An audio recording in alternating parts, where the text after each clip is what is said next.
Uy, nakakadalawa ka na. Hindi ko alam kasi speechless kasi ako. Hindi ko alam. Aha! Super ganda at gwapo ni na Ivana Alawi at Joshua Garcia na magkasabay pumasok at naglalakad sa blue carpet para sa kanilang TV series screening na pinamagatang Love is Never Gone.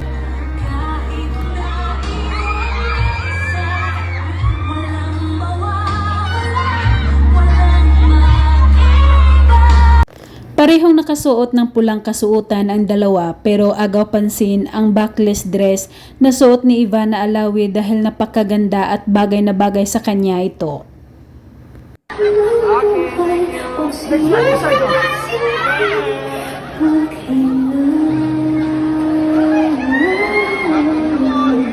Unang salang ng kanilang interview, napansin ng mga press ang pabirong pag-irap ni Ivana Alawi kay Joshua Garcia na parang nagtataray pero may paliwanag naman si Joshua patungkol dito.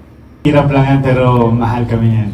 Pero, Ivana, lambing mo yun? Yes, yes. Ano, minsan... Same, konting...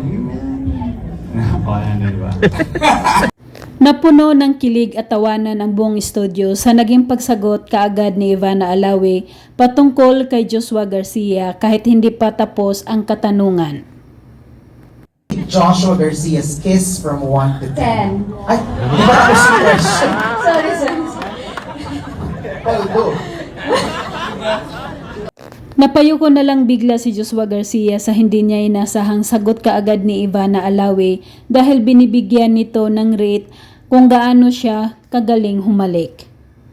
Gusto mo tapusin kayo na? Sige, Okay. go ahead. Rate Joshua Garcia's kiss from 1 to 10.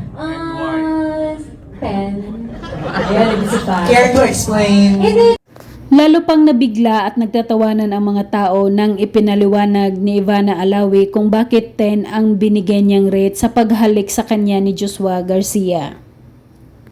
Diba? Siya yung talagang grabe.